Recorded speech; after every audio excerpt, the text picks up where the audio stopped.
Hello everyone, our project is the Edge Enabled Inventory Management System. Our, our objective was to build a network for a real-time inventory system. A basic flat network is inadequate due to issues of latency, security and resilience. Our solution is a robust edge computing architecture. This design separates the network into two key domains, the remote cloud for data storage and the local warehouse or the edge for low latency operations. This architecture is built on three core engineering principles. First, performance and resilience. To minimize latency and ensure uptime, we placed an edge node server locally in the warehouse. This server has critical service like DHCP, allowing the warehouse to function autonomously even if the WAN connection to the remote cloud is severed. This is the essence of edge design. Second, security through segmentation. We implemented VLANs to create logically isolated broadcast domains. VLAN 10 is for trusted management devices. VLAN 30 is for general warehouse operations. VLAN 20 is a restricted segment for less trusted IoT devices.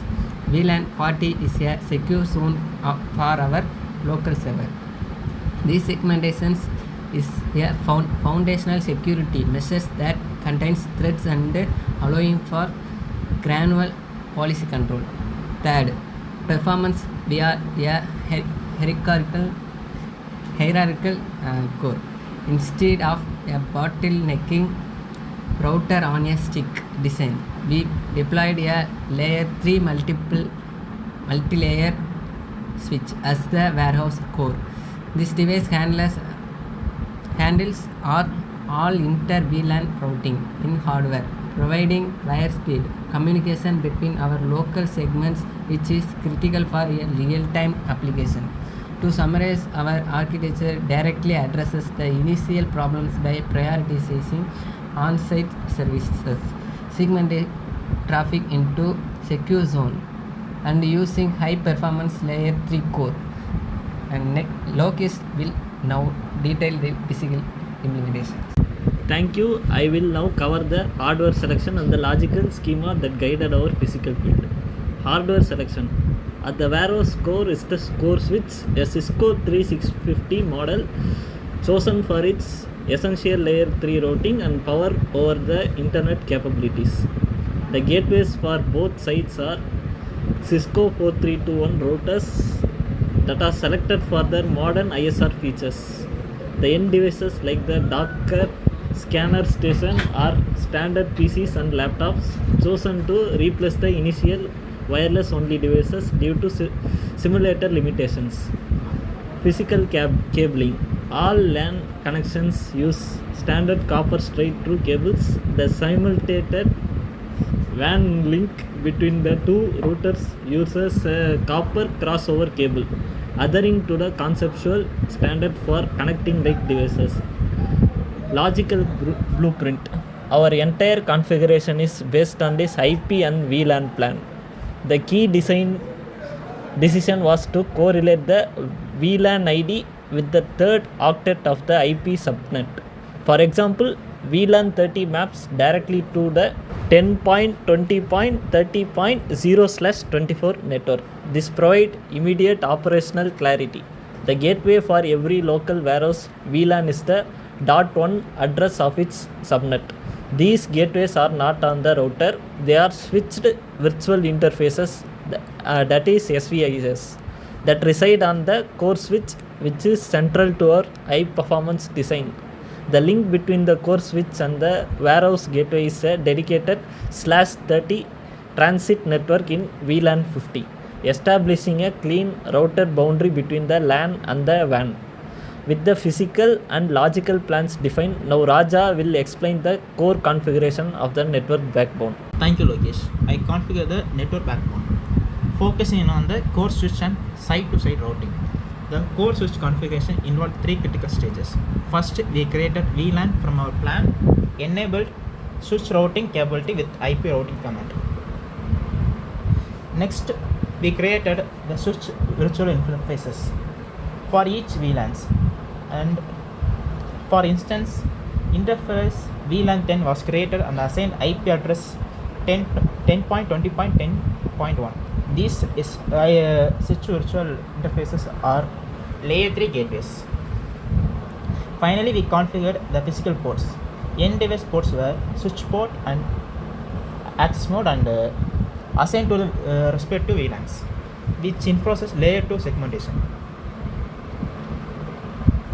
Side to side routing, here we implemented static routing for precise deterministic control over traffic flow and warehouse control.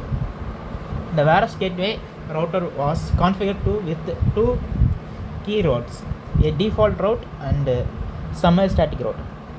In default route, we used 0.0.0 as IP outward address for WAN to HQ router. The summary static router consists of IP address 10.20.0.0 pointing inwards to the core switch. This tells how to reach the internal warehouse VLANs. The IQ router was configured to summary static route pointing back to warehouse via warehouse gateway. This configuration establishes a complete and unambiguous routing path for data to travel between the two sites.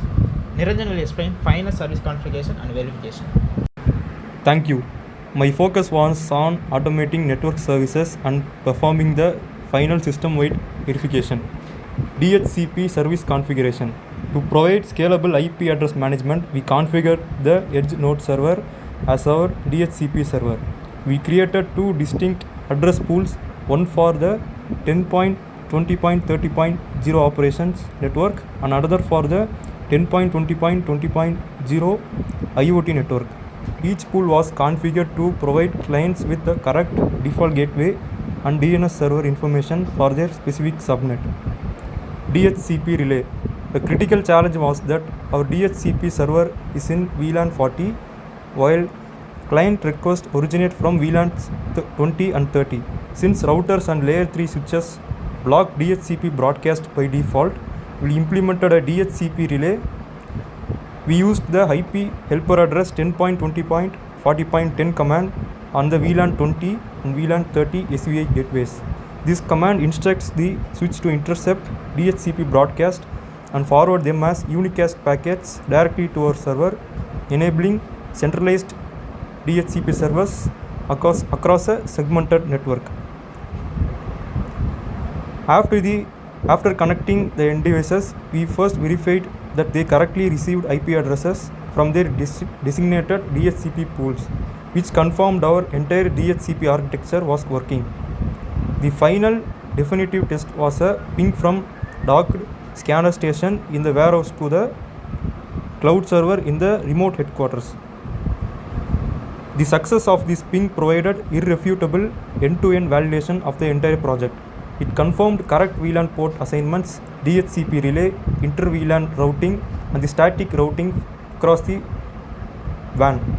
In conclusion, our team successfully designed and deployed a network that meets all performance, security, and resilience requirements. We engineered a solution around initial challenges and produced a validated production-ready network blueprint. Thank you.